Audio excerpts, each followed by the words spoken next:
Tonight, it is my pleasure to introduce to you Veronica Chambers, Benilde Little, Alicia Hall Moran, and Damon Young. Veronica Chambers is a journalist, and she's also the best-selling author, and she is the editor of tonight's book, The Meaning of Michelle. This book, it's a collection of essays reflecting on the life, legacy, and significance of First Lady Michelle Obama, Michelle LaVaughn Obama. The book as a whole has been described as both a love letter and a thank you note to our incredibly prestigious First Lady. In 16 essays, the contributors to this book describe what it's like to have witnessed Mrs. Obama's poise from their personal points of view. Best-selling novelist and memoirist Benilde Little's essay chronicles Mrs. Obama's unremarkable background and remarkable rise to prominence. Opera singer Alicia Hall Moran, who tonight will be performing a piece for us, is accompanied on the guitar by Thomas Flippin, admires Michelle as a presidential partner. And Damon Young, who's the editor-in-chief of VerySmartBrothers.com, describes the force of Michelle's style and verb. According to the Chicago Tribune, the meaning of Michelle taps into the love that so many Americans have for this girl from the South Side of Chicago who turned into the royalty of Washington, D.C. Personally, I'm thrilled to be here because, as our 44th president said last Tuesday, Michelle Obama is a mentor to an innumerable amount of young girls. And coming from Southwest Philadelphia, she's inspired me significantly. I'm thrilled to have witnessed the last 8 years. I'm always beaming with pride, thinking that she is, in fact, my Auntie Shell, although she's not my mother's sister and she's also not my dad's sister. But in my mind, she is my auntie. And I look just like her, if you look from the side. Please join me in welcoming Veronica Chambers, Benilde Little, Alicia Hall Moran, and Damon Young to the Free Library of Philadelphia. Thank you. Thank you for coming out tonight. I'm so happy to be here. I love the Free Library, as everybody knows. I'm always talking about it in Philadelphia. I'm Veronica Chambers. I'm the editor of Meaning of Michelle. To my left is Benilde Little. I'm going to tell you a little bit of backstory about everybody. Benilde Little is an award-winning, best-selling novelist. I've known her forever. And what I love about Benilde, and what I think you'll hear a little bit tonight, is how I always say she's like our Edith Wharton. The way that she writes about class and sensibility with like humor and grace is so beautiful and so powerful. And so when we were putting together this book, about a year ago, which is not that long for a book, I went to lunch with an editor named Elizabeth Disregard, and we would have lunch every 6 months or so. And at this particular lunch, we got to the moment, because we always had a moment where we talked about Michelle Obama, and she said, "Don't you want to do a book?" And I said, "I guess I would." And she said, "Well, would it have to be very quick?" And I said, "Okay." And she said, "Why don't we do a collection of essays that have writers talking about what Michelle Obama has meant to us and what we've gained over the last 8 years." And so we knew we wanted to have 15 writers. We ended up having 16, and we thought about it as a kind of literary dinner party. And I think the minute I said yes to doing this book, I might have texted Benilde from the car.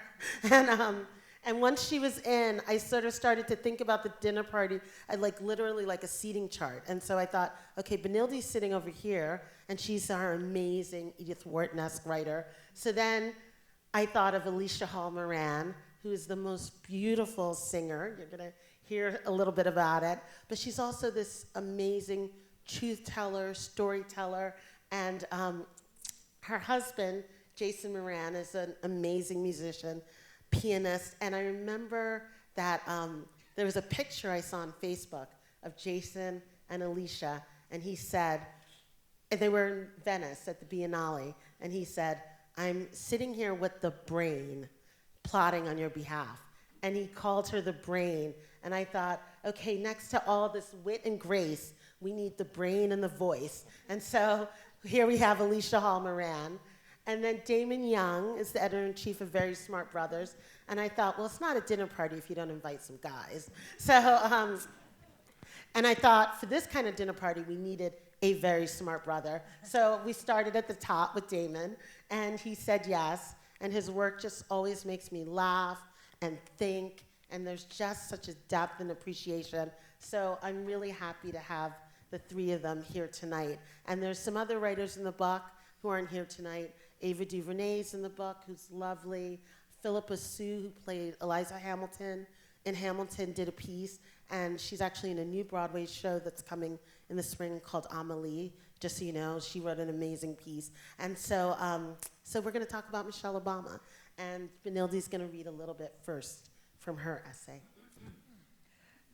You know, there's so much to say about her that what I'm going to read, I wrote, I don't know, a year ago. I could have written another piece, a different piece, and in these last few weeks, I've been saying, God, I should have said that. Why didn't I say that? Why didn't I talk about this? So anyway, Michelle came of age at the tail end of Black Power, which might explain her extreme self-confidence. She is exactly who she is, but let's face it. The Black elite, with its obsession with class and color, had to touch her life at some point. She is a brown-skinned woman without classically beautiful features and no social provenance. A very smart friend of mine once said that Barack would never win because America wasn't ready for a dark-skinned woman in the White House. I vehemently disagreed with her, and when he won, she happily admitted that she had been wrong. In 2007, Michelle told Vogue, "I say this not to be modest, but there are so many young people who could be me. There's nothing magical about my background. I'm not a super genius. I had good parents and some good teachers and some decent breaks, and I work hard. Every other kid I knew could have been me, but they got a bad break and didn't recover." It's like I tell the young people I talk to, the difference between success and failure in our society is a very slim margin. You almost have to have the perfect storm of good parents, self-esteem, and good grades, and good teachers. It's a lot, which is why Barack and I believe so passionately about investing in education and strengthening our institutions. Thing is, Michelle is like so many of us, and she knows it. She was raised by striving Black working-class parents. During the time we grew up, pretty much all parents were strivers, and I don't mean that in a grubbing, social climbing way. No, it was an achievement climb. It was about uplift, not about emulating white folks. The dream was that we would hold on to the values we learned in those Black neighborhoods and then go out and conquer. But we wouldn't forget our raisin. That didn't quite happen, or didn't happen enough for most of us. We did not hold on to all of our essential selves. Michelle did. She brought her mama with her to the White House, which means she brought her home with her. She and Barack have the same friends and brought them along too.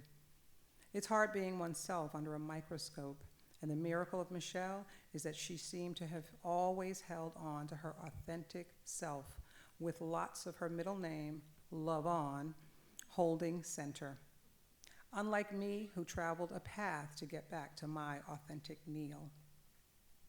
There's something enviable now about women who don't spend a lot of time looking in the rearview mirror. Michelle went away to school and law school, but moved back to her hometown and settled into her professional life, married, and became a mother, all within 5 miles, a 5-mile radius. There's a lot to be said for that. Her husband has adopted her hometown as his, never any fight about which parents to spend the holidays with. Her brother Greg sums her up. Michelle doesn't like to play games, and it's not because she hates to lose, it's because she wants everybody to win. Michelle resonates for us on a deeply personal level. She's given us permission to be ourselves on a national stage, to be proud of our Blackness, our realness, our humble beginnings, our regularness, our greatness. To not be perfect and to not even have that as a goal, because she's smart enough to understand that perfection is its own prison. When we look back on the Obama's stay at 1600, as fantastical and far-fetched as his presidency seemed to be 8 years ago, it was as real as Michelle is. A brown-skinned, working-class black girl marries a biracial, black-identified intellectual equal who ends up becoming the leader of the free world. They raise their 2 young daughters into young womanhood under a spotlight with not one whiff of bad public behavior. It's a story even the best of us wouldn't have dared to dream, much less write. Thank you. The Composer and the Brain, a conversation about music, marriage, power, creativity, partnership, and the Obamas. I first met Michelle when I was understudying the role of Bess in Porgy and Bess on Broadway. After the show was over, after the curtain call, we stayed on stage in our costumes. She came up to each of us and hugged every one of us, regardless of whether we were the star of the show or a backstage hand. Her love and support were gold. Celebrities, people with much less important things to do than run the world, perhaps, send the vibe too often that they can't be bothered with you. Michelle Obama can be bothered with you. Both the president and the first lady are so present, says Jason Moran, so generous. For the groundbreaking of the African American Museum, I played a song. Then after, we all went to the White House. The Obamas came out to meet people, and it was a big crowd. Someone from the staff took me by the arm and said, "You need to go to the front." Michelle said, "Elizabeth Alexander just told us about you, and we really love you." Then Barack comes right behind her, and he says, "Yes, I really liked that song." He said, "Michelle really does the listening to music, so I'm going to find that song." And I'm thinking, he's bullshitting me about that song. Barack said, "You think I'm lying. I'm not lying to you." He reached into his pocket and he took out a little piece of paper. It was just a little white card, and written on it, very small, was, "Jason Moran, I like the sunrise." He showed it to me and he said, "I'm looking for that song." It's very hard to be genuine all the time, but somehow they shine in the personal interactions. Which, I say, brings us back to Michelle Obama. To accept that you will be judged is actually the job that the First Lady signs up for. I see how she threads her power through what could have been a limited role of being judged all day long. It's not a small role. It's an all-encompassing 24-hour judgment on your future, your past, and your present, your children, their present, and their futures.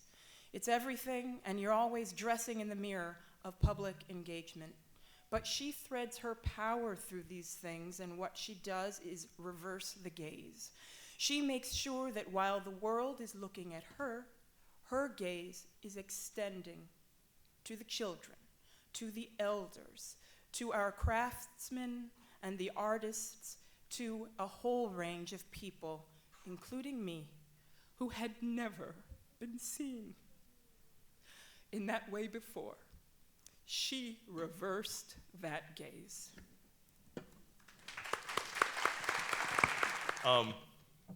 So when Veronica reached out to ask me if I wanted to contribute to this book, I thought that she was making a mistake because I saw some of the other names associated with it, Roxanne Gay, Brittany Cooper, Ava DuVernay, and I'm just thinking, you know, why the fuck did she ask me to be a part of this? You know, what could I possibly contribute to an anthology with these, you know, amazing authors and, you know, about Michelle Obama? So we emailed back and forth, and we finally decided on an angle, and the title of my chapter is Crushing Crushing on Michelle, or the unapologetic power of blackness.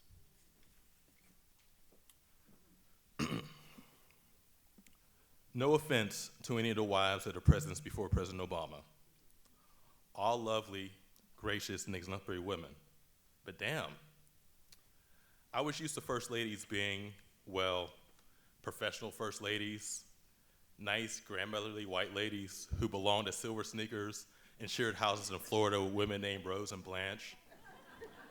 No offense to anyone who, qualifies for that, but not statuesque and preternaturally attractive brown-skinned women with grace and style and sex appeal and swag.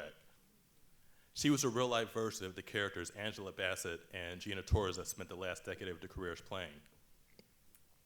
The type of woman who would walk into a board meeting, or a yoga class, or a Trader Joe's, or a Friday happy hour on U Street in DC, and make you instinctively straighten your posture, tighten your gut, and settle your gait.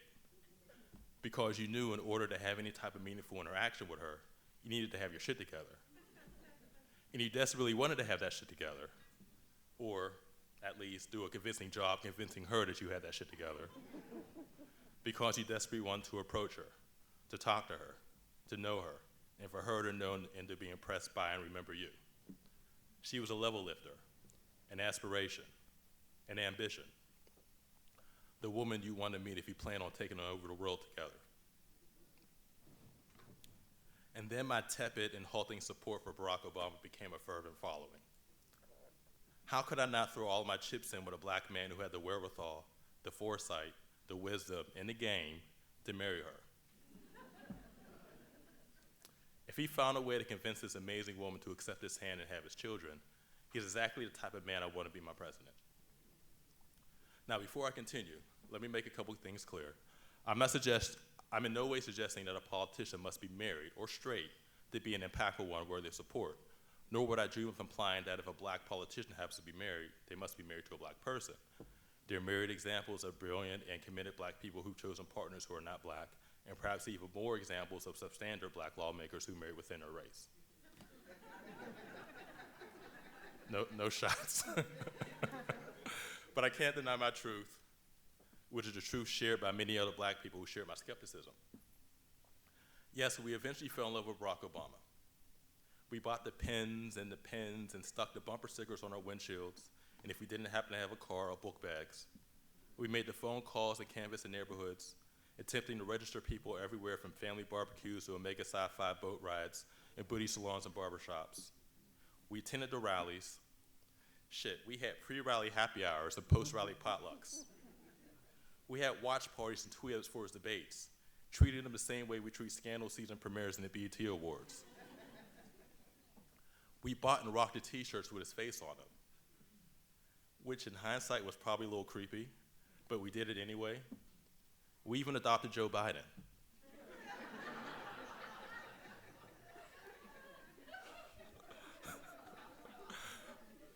But Michelle was a conduit. She was the one who signaled that it was right and safe for us to do all these things, essentially the anti-coal mine canary. She was our litmus test, the final and most important exam Barack had to pass. We weren't just voting for Barack. We decided to see Barack and Michelle and Sasha and Malia in the White House, to be paraded and honored around the world. Because while Barack was a rock star, the headliner, it was Michelle, not her husband, who we fell in love with first. Of course, much of this love was mined by the symbolic nature of the Obama's family ascendance and prominence, and we made no bones about it. We wanted this unambiguously black family to be America's first family. If you ask a typical black Obama supporter in 2007 or 2008 if they only supported him because he was black, the most likely answer would be, of course. It was a cathartic desire, one mined out of the historical context of the black American in America, a latent sense of and want for validation, an acknowledgement of the psychic impact this would have on America, and a very real want for America's HNIC to be an actual nigga.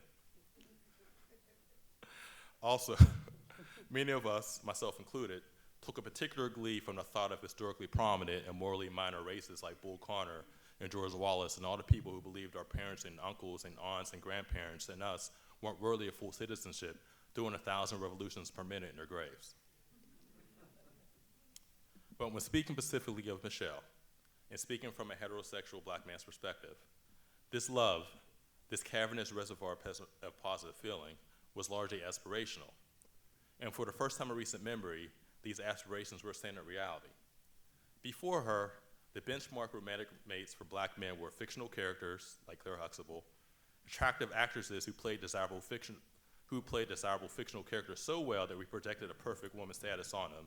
Nia Long, Regina King, Halle Berry, blaxploitation stars like Pam Grier, hosts of BET and BT shows that aired in the 90s, or former members of Destiny's Child.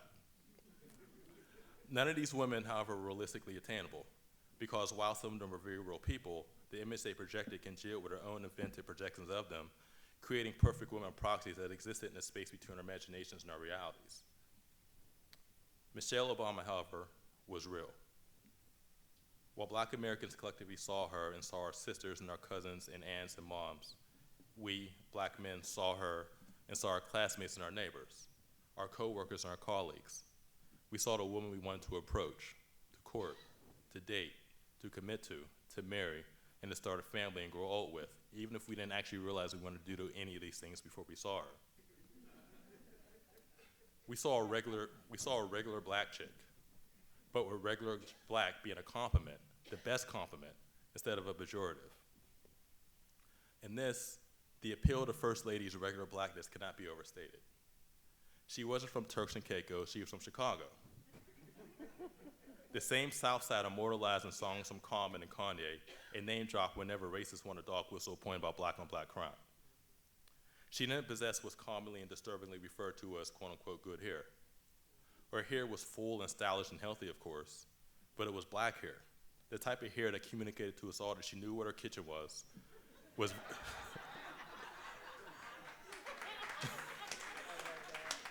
We get some applause for the kitchen. Okay. Was very well acquainted with nap and had a back and forth relationship with hot combs. And the lean and athletic Michelle was also blessed with a curvy behind that I totally call a bubble, a booty, or even a fat ass if I wasn't attempting to be respectful of the First Lady. She wasn't the type of beautiful we usually see on the covers of Vogue and Cosmopolitan, but she possessed the beauty shared by the women in our families, and the girls in high school, and the women at Urban League Young Professional general body meetings we crushed on. It was a beauty specific to blackness that wasn't specifically black beauty, because it was impervious to qualification.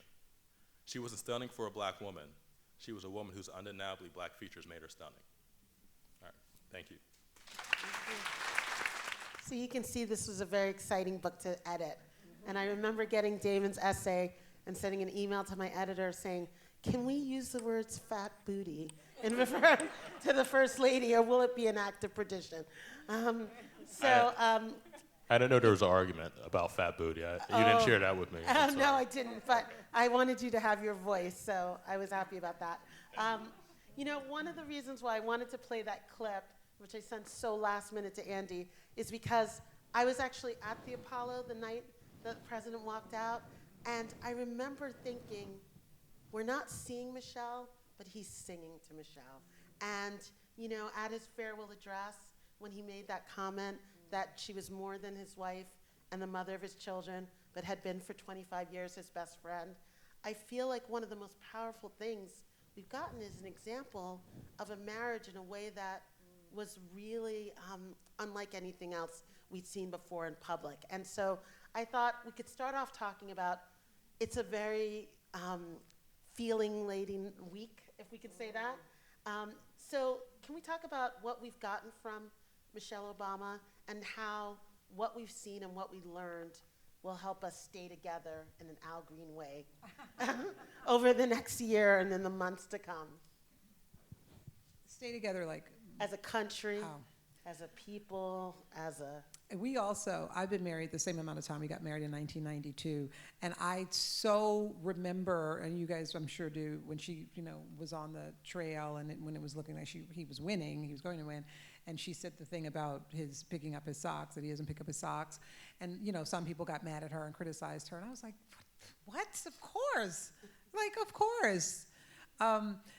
We've gotten, hopefully, how to love each other, because she loves herself, she loves her family, and she loves her country.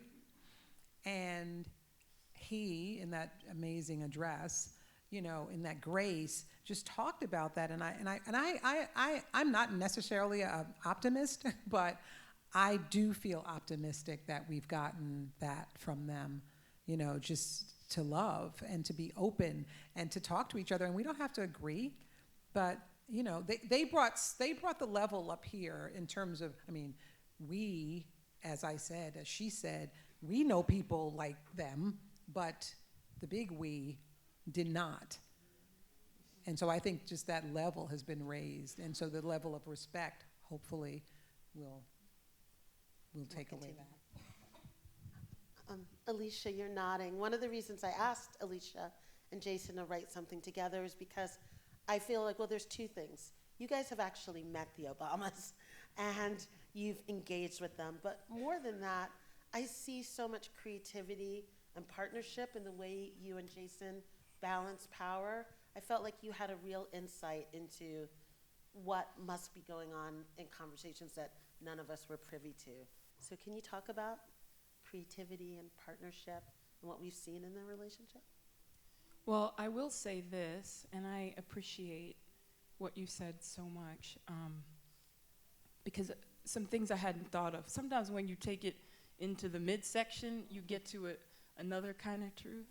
So when I got your word for "verklempt" at the podium, it was not for Michelle or Barack Obama. That was my feeling about my husband.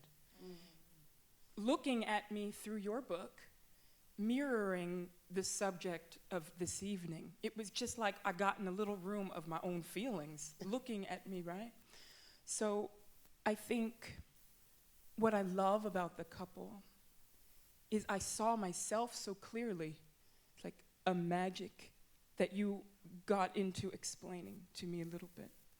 And I think that such a challenge of right now, the feeling time you said we're in right now, is to look at something that does not mirror you, to hear so many things that not only don't represent your opinion, don't represent any reality of any people you know or have ever known or ever read about, and they don't represent the personas that you even would have found derogatory. Meaning when I'm talking down about people, or I feel ashamed of something I've done, or I have a negative group feeling, you know, with the sisterhood or something, it's still not even anywhere near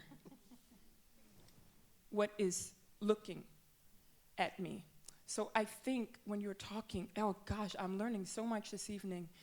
I think the communication, I've been so used to for 8 years looking in this mirror for some answers. I mean, because they ain't perfect. His politics aren't perfect. She is not perfect. None of these people is perfect. And could that matter less to most of us? No, it couldn't matter less. So I like communication as just being the consistent dialogue where you can let your defense down. At least you feel when you talk, you're getting something back that looks or feels like something you ever knew, and you build your own story from there. So me and Jason, we are not perfect. I mean, wow. Our relationship is like that guy who got hit by a truck, then he got hit by a car, and then he tripped on the pavement, but he has the dopest wheelchair. He got the best surgeon. You know what I mean? He has the in-home chef who gives him all the organic. He has the lettuce grown on a table in New Hampshire. You know what I mean? Like, we have that good food. Like, I'm so happy. Like, I'm really actually happy. We have great, great food. And that's where it's generative, you know? And I love him. And my guard is so far down that I make mistakes. His guard's so far down that it's like, oops. But it's just a bunch of oops, and then put a Band-Aids on it and try to make love or force yourself and feel better the next day. So that's kind of as far as I could get with it. Right. But there's a lot of trust there. It's trust in the bottom layer, which can't always be in the other person. Right. My mother told me, don't marry somebody unless if you died, you'd leave your newborn baby with his people. I was my mom, she's so smart. Yeah. Like that. Yeah. We're good. I don't need to be here. Right. My thing is going to go on. Jason, on my worst day, this is the thing about now. I don't trust the worst day. I'm scared on the worst day. Right. But with Jason, even on the worst day,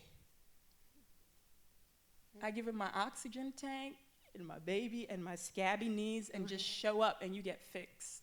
And that's kind of more what it feels like. Right. That's powerful. That's beautiful. Yeah. Yeah, I don't know what to say. Follow that. I mean, it'll be 3 years for my wife and I in July, and okay, I'll say this. Get into it. Yeah, I'll get into it. It's a safe space. Yeah, we're all family here, I guess. Now we are. We're at the beginning of the night, but we are now. I forgot who said this earlier tonight.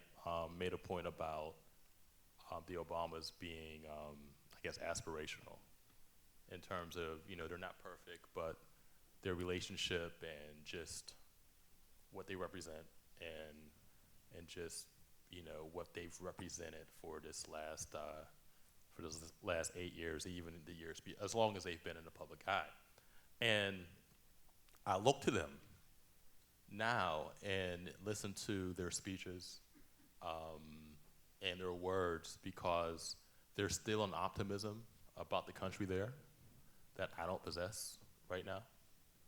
And, and it's almost like I'm working towards getting there and getting to wherever they are, whatever that level of spiritual and intellectual maturity that they're at, because again, it's very difficult for me right now to have that same type of optimism, knowing what's going to happen on Friday. And and it's funny, the fact that we're all wearing black, this wasn't planned. This is just, we didn't send out a funeral dress code memo. we didn't, but I feel like I don't know, it's apropos, because I think a part of all of us is preparing to be in mourning. Even while we're celebrating the Obamas and Michelle Obama specifically, just knowing what's happened over the last few months, the last year, has really put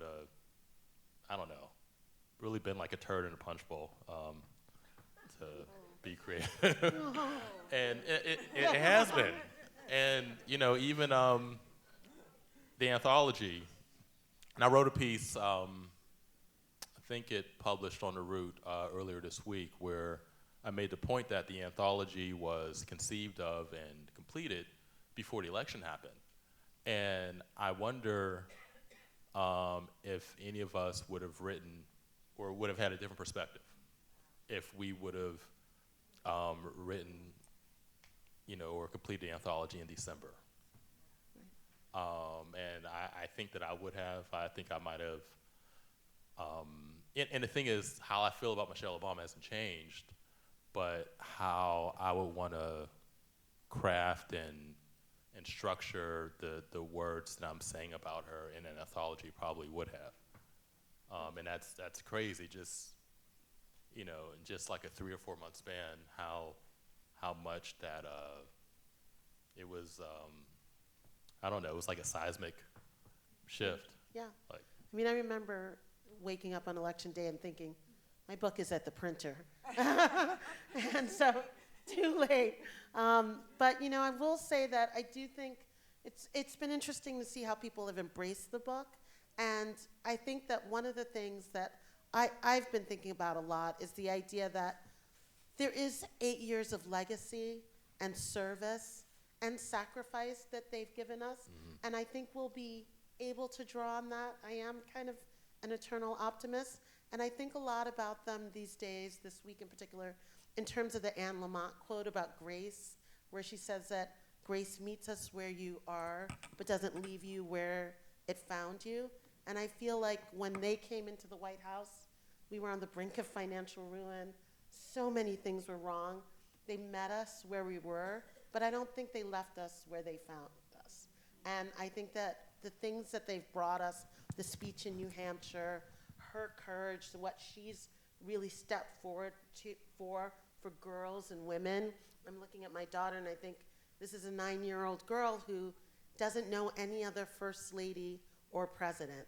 And so that's foundational. You know, when you talk about the trust being on the ground, like she's not gonna have to like process that or put that back in or make it grow. And Damon, you talked about your niece in the same way, and you were saying it kind of blows your mind, right? Yeah, I mean, and I guess that's how I ended my chapter, where I spoke about how my nine, she's 11 now, but how this is all she knows. Literally, she doesn't, you know, the concept of a black president, you know, even as, you know, as late as 2006 or 2007 was still surreal to me, that could happen one day. And for a kid who grew up, you know, who was born in the last 8, 9, 10 years, this is it. This is their only, as long as they've been intellectually mature enough to be aware of a president, they've been aware that the president has been black.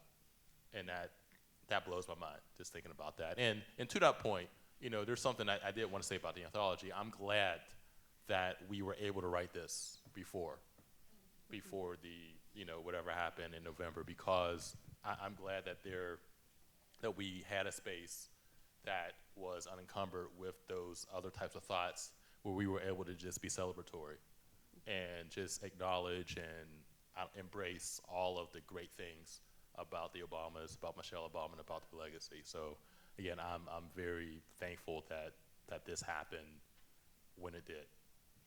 So thank you. I totally agree. I'm glad that we didn't have a tinged moment. Today is actually her birthday. Okay. It is Michelle Obama's birthday. And we're going to take questions from the audience. But I just wanted to ask each of you, if you had to define or put in one word or 2 or 3 words, what you feel that you got from her being in the White House, what would it be? I know, Benilde, you talked about that Holly Hunter moment, and Alicia, you've talked about the mirror. And yeah, it's the same. would it be? Yeah, the Holly Hunter moment is, I don't know if those of you remember that movie, Broadcast News, where she used to cry all the time. Well, that would be me. And but when I saw her for the first time, like on the national stage in the New York Times, and it was clear that she was going to become the first lady, I literally burst out in tears, like from my gut. And it was because it was the first time I had ever seen someone on a national stage, you know, who was like me, who was really like me, foibles and all like me, you know. And I think, in reference to your question, taking away, you know, it's an affirmation. It's simple. It's like, it's the mirror. It's the woman in full. And just to touch on what you were just talking about, the election, you know, one of the things I said in this paper, the Philadelphia Inquirer, is, you know, what became clear with, you know, the sort of, I don't want to say rejection, but for lack of a better word, of Hillary, is sort of the same thing with people who are Michelle detractors. And it is, you know, a lot of Americans aren't ready to see a woman in full. She is a woman in full. Hillary is a woman in full. I am a woman in full. And that's what I got. That's powerful. Should we take some questions? Alicia, do you have a takeaway? My takeaway from the Obamas, I just thought it up now because she didn't tell us she was going to ask this question, is honestly like the long game. Yeah. My dad always would talk about that. Right. And he's still living, so he still talks about it. Right. And saving for the future. Learning it the right way now so you can be good at math later. Learn to add the right way. Learn to subtract, like all these things, you know. Mow it the right way so that when you're done, you didn't miss a spot. Just everything about. Right. But like now, like, yeah, like not 4 years, not 8 years, not 32 years. Right. And I think a lot of people have picture of somebody when the last great picture you have of them was them with this, there's a black president paper. I have that picture of my grandmother. You know, I would see that online all the time. You know, somebody's grandma with the New York Times or the whatever they had. Right. That's going to be me. Yeah. I just don't know what that news is going to be. But now I have thoughts like that. Right. Like in 50 years, something I couldn't imagine. Yay. Will take place. Yeah.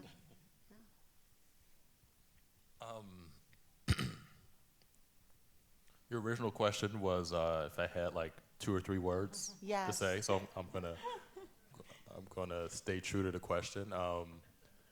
Legacy, hope, and inspiration. That's good. I want to thank all of you for coming to the Free Library of Philadelphia.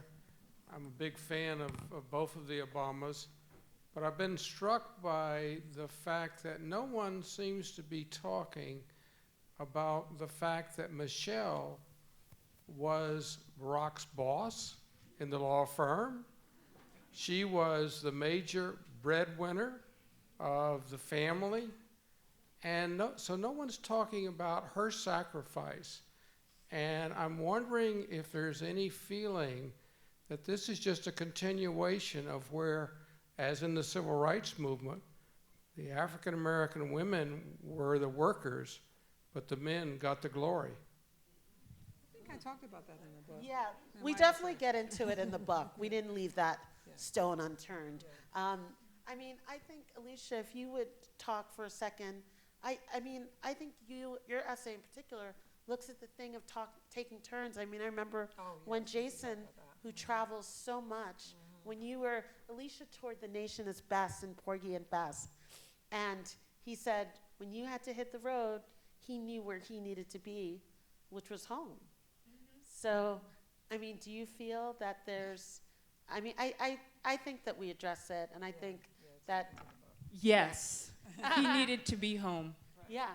But in his wisdom, he said, you have to go on the road. Right. And it was my instinct to ask him. But that seems a model so saturated in the workings of the world that I have no answer for that in the workings of the world. But he's got a motor, and I'm just here tap his face. Look at this way. He's just gonna go, right? Look at this, look at that. Don't forget her, check her out, invite her mom. Don't talk to this lady, talk to that lady, and then talk to that lady. You know, what could I say other than some housewifery type of things? Because name me a place, a country, a province, a marriage where they don't have to relate with that world in these gendered ways. Boo. Right. Right. How did you pick everybody for the book? Oh, that's a bad question. I wanted a mix. I didn't want just writers, even though I love writers, because I think writers sometimes can overthink things, and I didn't want people to just dissect what was there. So I wanted a mix of writers and thinkers. So Damon is obviously an amazing writer. Benilde's an amazing writer. Alicia's actually a composer as well and has written pieces. She wrote an amazing piece called Black Wall Street. But I wanted people like Alicia. I had Marcus Samuelsson, who's a chef, who did the first date dinner. I thought it would be great to have a chef because of her commitment to food and his interaction with her. Philippa Sue being an actress and being in Hamilton. So thank you, Flora. But I wanted a mix of people who had ideas as well as academics and writers. And I wanted it to be more like a lively dinner party conversation than a really just straight written book. So I haven't heard much at all about Michelle's mother, and I'm darn curious to know what it was for her to have grown up in the life that she grew up in and ending up in the White House. And I'm sure it had to have been quite difficult for her in a lot of ways. And I imagine she would be quite conflicted about writing a book about it. But the family has been described as unremarkable. But we all know that living the life that that family has lived is, in essence, the most remarkable and the most beautiful that this country can produce. And we see that in them. And I would love for her story not to be lost. And I don't know how. I mean, and I'd love to just see the two of them together discussing the rolling out of this family and its history. yeah. All I can say is agreed. I think that, I noticed in the exit interview, she did say her mom's moving back to Chicago. Her mom said enough. And when she said, when Oprah asked Michelle if her mother was going to stay the extra 2 years with them in D.C., did you see that? She looked at the camera and she said, my mother said, bye, Felicia. Yes. Exactly. Marion does not have to say a lot. Yes. And she hasn't. And that's also extraordinary. I mean, we've had like extended families. Remember Jimmy Carter's brother? Remember Bill Clinton's mom? You know, we've had those people around who would end up doing something that was kind of scandalous and embarrassing. Nothing from Marion, right? Nothing. Other than she wants to be able to go to CVS, damn it, Yes. and can't. Exactly. Hi. You didn't ask me this question, but if I had a word to choose about Michelle and Barack, it would be safe. Like, I don't know, if just somehow I feel more safe in the world with them being in the White House, and I feel less safe in terms of what's coming forward. But I just wonder what you all would like to see for their next chapter. I mean, of course, it's going to be whatever they do, but just in terms of sort of like a fantasy idea, like what would you like to see from the Obamas next? Damon?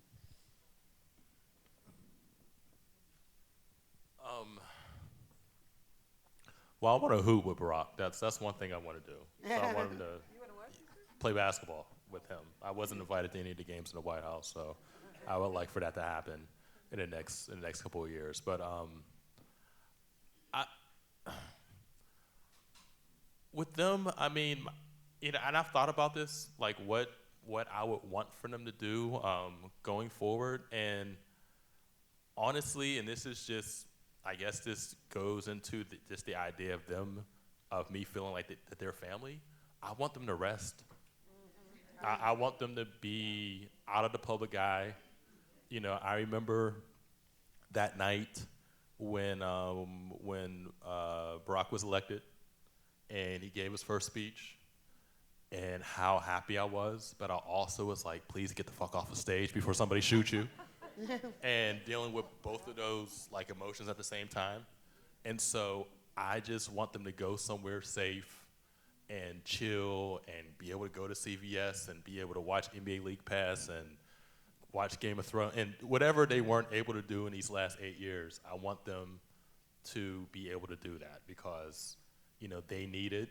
And, I, again, as someone who feels a way about them that I would feel about my own family, I want that for them. That's great. That's a great answer. Okay. So, Alicia, your guitarist is going to come out? Yes. Okay. So maybe should we? No. Maybe. This is Thomas Flippin. Yes. Welcome, Thomas. I am going to sing Amazing Grace.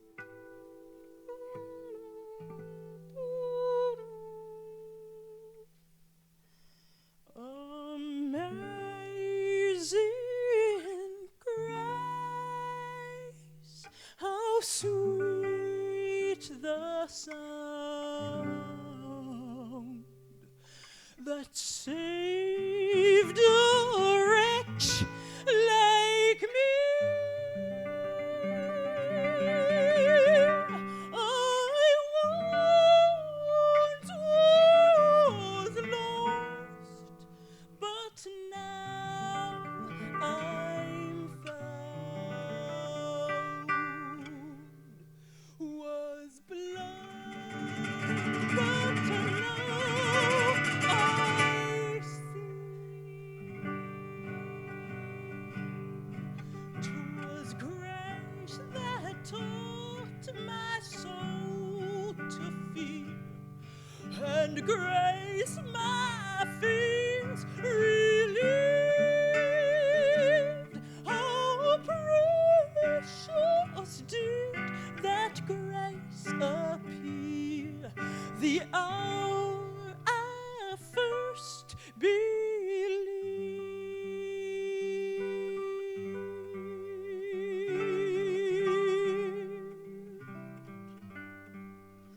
Through many hardships, toils, and snares, I have already been.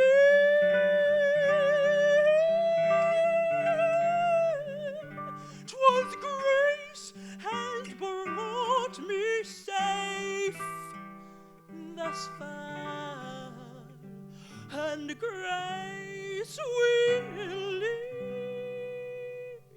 me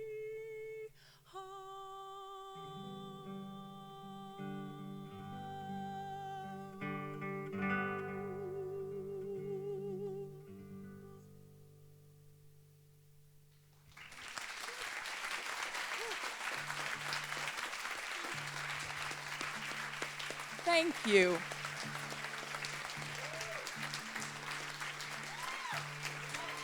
And now we have a little show. It's a minute and a half. It's signed, sealed, delivered. A little bit. Seen a lot of things in this old world. Way they talk did nothing to this girl. Ooh, baby, here I am, signed, sealed, delivered. I'm yours.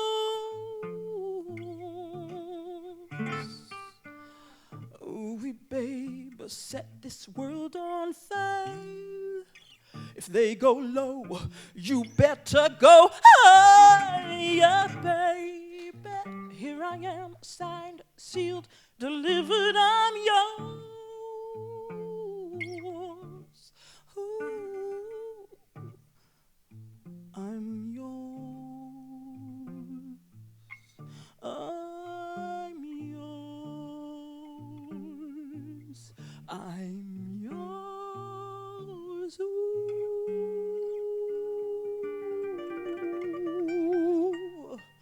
I'm yours.